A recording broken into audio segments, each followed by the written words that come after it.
مجھے اس کے کام کو دیکھ کر ایسی رغبت ہوئی کہ میں نے 8 دن تک تعمیر بند کر دی اور ہفتہ کے دن اس کی تلاش میں نکلا۔ وہ اسی طرح بیٹھا قرآن شریف پڑھتا ہوا ملا۔ میں نے سلام کیا اور مزدوری کرنے کا پوچھا۔ اس نے وہی پہلی دونوں شرطیں بیان کی۔ میں نے منظور کر لی اور وہ میرے ساتھ آ کر کام میں لگ گیا۔ مجھے اس پر حیرت ہو رہی تھی کہ پچھلے ہفتے کے دن اس نے اکیلے 10 آدمیوں کا کام کس طرح کر لیا۔ اس لیے میں نے اسی طرح چھپ کر کے کہ وہ مجھے نہ دیکھے اس کے کام کرنے کا طریقہ دیکھا تو یہ منظر دیکھا کہ وہ ہاتھ میں گارا لے کر دیوار پر ڈالتا ہے اور پتھر اپنے آپ ایک دوسرے سے جڑتے چلے جاتے ہیں۔ مجھے یقین ہو گیا کہ یہ کوئی اللہ کا ولی ہے اور اللہ کے اولیاء کی غیب سے مدد ہوتی ہی ہے۔ جب شام ہوئی تو میں نے اس کو 3 درہم دینا چاہے، لیکن اس نے انکار کر دیا کہ میں اتنے درہم کا کیا کروں گا، اور 1 درہم اور 1 دانک لے کر چلا گیا۔ 1 ہفتہ میں نے پھر انتظار کیا اور تیسرے ہفتے کو میں پھر اس کی تلاش میں نکلا، مگر وہ مجھے کہیں نہ ملا۔ میں نے لوگوں سے تحقیق کیا تو ایک شخص نے بتایا کہ وہ 3 دن سے بیمار ہے اور فلاں جنگل میں پڑا ہے۔ تو میں نے ایک شخص کو اجرت دے کر اس پر راضی کیا کہ وہ مجھے اس جنگل میں پہنچا دے۔ وہ مجھے ساتھ لے کر اس جنگل میں پہنچا تو میں نے دیکھا کہ وہ بے ہوش پڑا ہے، آدھی اینٹ کا ٹکڑا سر کے نیچے رکھا ہوا ہے۔ میں نے اس کو سلام کیا تو اس نے جواب نہ دیا۔ میں نے دوسری دفعہ سلام کیا تو اس نے آنکھ کھولی اور مجھے پہچان لیا۔ میں نے جلدی سے اس کا سر اینٹ پر سے اٹھا کر اپنی گود میں رکھا تو اس نے سر ہٹا لیا اور کہا کہ میرے دوست، دنیا کی نعمتوں سے دھوکہ میں نہ پڑ۔ عمر ختم ہوتی جا رہی ہے اور نعمتیں بھی سب ختم ہو جائیں گی۔ جب تو کوئی جنازہ لے کر قبرستان میں جائے تو یہ سوچتا رہا کر کہ تیرا بھی ایک دن اسی طرح جنازہ اٹھایا جائے گا۔ اس کے بعد اس نے مجھ سے کہا کہ ابو عامر، جب میری روح نکل جائے تو مجھے نہلا کر میرے انہی کپڑوں میں مجھے کفن دے دینا۔ میں نے کہا، میرے محبوب، اس میں کیا حرج ہے کہ میں تیرے کفن کے لیے نئے کپڑے لے آؤں؟ تو اس نے جواب دیا کہ نئے کپڑوں کے لیے زندہ لوگ زیادہ مستحق ہیں۔ یہ جواب حضرت ابوبکر صدیق رضی اللہ تعالیٰ عنہ کا جواب ہے۔ انہوں نے بھی اپنے وصال کے وقت یہی فرمائش کی تھی کہ مجھے میری انہی چادروں میں کفن دے دینا، اور جب ان سے نئے کپڑوں کی اجازت چاہی گئی تو انہوں نے یہی جواب دیا تھا۔ لڑکے نے کہا کہ کفن پرانا ہو یا نیا، بہرحال وہ سیدھا ہو جائے گا۔ آدمی کے ساتھ تو صرف اس کا عمل ہی رہتا ہے، اور یہ میری لنگی اور لوٹا قبر کھودنے والے کو مزدوری میں دے دینا، اور یہ انگوٹھی اور قرآن شریف ہارون الرشید تک پہنچا دینا، اور اس کا خیال رکھنا کہ خود انہی کے ہاتھ میں دینا، اور یہ کہہ کر دینا کہ ایک پردیسی لڑکے کی میرے پاس امانت ہے، اور وہ آپ سے یہ کہہ گیا ہے کہ ایسا نہ ہو کہ اسی غفلت اور دھوکہ کی حالت میں آپ کی موت آ جائے۔ یہ کہہ کر اس کی روح نکل گئی۔ اس وقت مجھے معلوم ہوا کہ یہ لڑکا شہزادہ تھا۔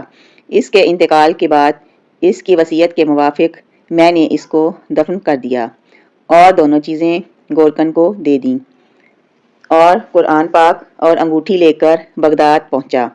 جب قصر شاہی کے قریب پہنچا تو بادشاہ کی سواری نکل رہی تھی۔ میں ایک اونچی جگہ پر کھڑا ہو گیا۔ اول ایک بہت بڑا لشکر جس میں تقریباً 1000 گھڑ سوار تھے، اسی طرح یکے بعد دیگرے 10 لشکر نکلے۔ 10ویں جتھے میں خود امیر المومنین بھی تھے۔ میں نے زور سے آواز دے کر کہا کہ اے امیر المومنین، آپ کو حضور اقدس کی قرابت داری کا واسطہ ذرا سا توقف کر لیجئے۔ میری آواز پر انہوں نے مجھے دیکھا تو میں نے جلدی سے آگے بڑھ کر کہا کہ میرے پاس ایک پردیسی لڑکے کی امانت ہے، جس نے مجھے یہ وصیت کی تھی کہ یہ دونوں چیزیں آپ تک پہنچا دوں۔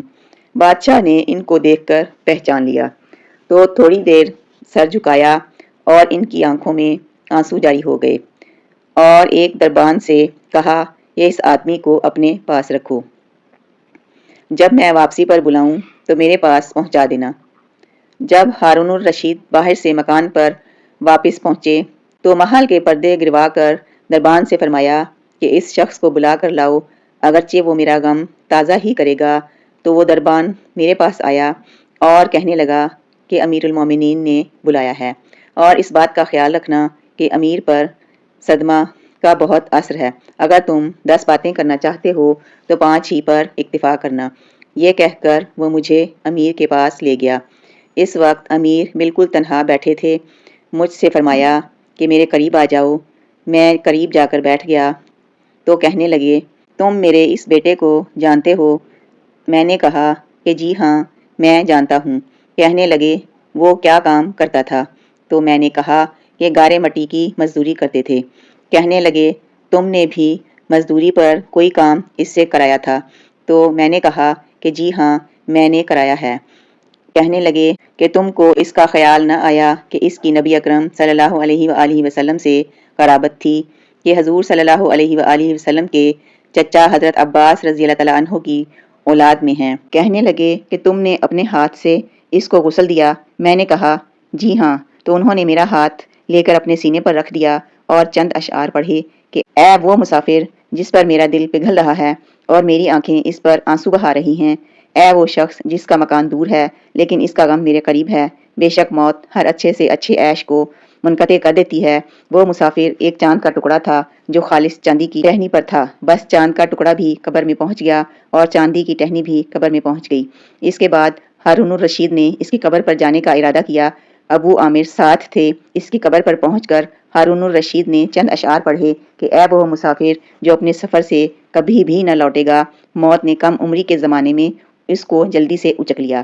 اے میری آنکھوں کی ٹھنڈک، تو میرے لیے انس اور دل کا چین تھا، لمبی راتوں میں بھی اور مختصر راتوں میں بھی تو نے موت کا وہ پیالہ پیا ہے جس کو عنقریب تیرا بوڑھا باپ بڑھاپے کی حالت میں پیے گا، بلکہ دنیا کا ہر آدمی اس کو پیے گا، چاہے وہ جنگل کا رہنے والا ہو یا شہر کا۔ بس سب تعریفیں اس وحدہ لا شریک کے لیے ہیں جس کی لکھی ہوئی تقدیر کے یہ کرشمے ہیں۔ ابو عامر کہتے ہیں کہ اس کے بعد جو رات آئی تو میں اپنے وظائف پورے کر کے لیٹا ہی تھا کہ میں نے خواب میں ایک نور کا کعبہ دیکھا جس کے اوپر نور ہی نور پھیل رہا تھا۔ اس نور کے ابر میں سے لڑکے نے مجھے آواز دے کر کہا کہ ابو عامر، تمہیں حق و تعالی شانہ جزائے خیر عطا فرمائے، تم نے میری تجہیز و تکفین اور میری وصیت پوری کی۔ تو میں نے اس سے پوچھا کہ میرے پیارے تیرا کیا حال گزرا ہے؟ کہنے لگا کہ میں ایسے مولا کی طرف پہنچا ہوں جو بہت کریم ہے اور مجھ سے بہت راضی ہیں۔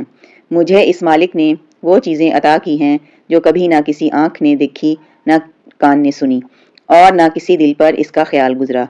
حضرت عبداللہ بن مسعود رضی اللہ تعالیٰ عنہ فرماتے ہیں، یہ تورات میں لکھا ہے کہ اللہ تعالیٰ نے ان لوگوں کے لیے جن کے پہلو رات کے وقت خوابگاہوں سے دور رہتے ہیں، یعنی تہجد گزاروں کے لیے وہ چیزیں تیار کر رکھی ہیں جن کو نہ کسی آنکھ نے دیکھا، نہ کان نے سنا، نہ کسی آدمی کے دل پر اس کا خیال گزرا، اور نہ ان کا کوئی مقرب فرشتہ جانتا ہے، نہ کوئی نبی رسول جانتا ہے۔ اور یہ مضمون قرآن پاک میں بھی ہے جس کا ترجمہ ہے کہ کسی شخص کو خبر نہیں جو آنکھوں کی ٹھنڈک کا سامان ایسے لوگوں کے لیے خزانہ غیب میں موجود ہیں۔ اس کے بعد اس لڑکے نے کہا، حق تعالی شانہ نے قسم کھا کر فرمایا ہے کہ جو بھی دنیا سے اس طرح نکل آئے جیسا کہ میں نکل آیا، اس کے لیے یہی اعزاز و اکرام ہے جو میرے لیے ہوئے۔ اس میں یہ بھی ہے کہ کسی شخص نے ہارون رشید سے اس لڑکے کے متعلق سوال کیا تو انہوں نے بتایا کہ یہ میرے بادشاہ ہونے سے پہلے پیدا ہوا تھا، بہت اچھی تربیت پائی تھی، قرآن پاک بھی پڑھا تھا اور علوم بھی پڑھے تھے۔ جب میں بادشاہ بن گیا تو یہ مجھے چھوڑ کر چلا گیا تھا، میری دنیا سے اس نے کوئی راحت نہ اٹھائی۔ چلتے وقت میں نے ہی اس کی ماں سے کہا تھا کہ اس کو یہ انگوٹھی دے دے۔ اس انگوٹھی کا یاقوت بہت زیادہ قیمتی تھا، مگر اس کو بھی وہ کام میں نہ لایا، مرتے وقت واپس کر گیا، اور یہ لڑکا اپنی والدہ کا بڑا فرمانبردار تھا۔ ویسے تو یہ تمام واقعہ ہی سبق آموز اور عبرت کا مرقع ہے، مگر اس واقعے سے چند سبق آموز باتیں نکلتی ہیں۔ پہلی بات یہ ہے کہ شہزادے کو اللہ تعالیٰ نے بڑے انعامات سے نوازا تھا۔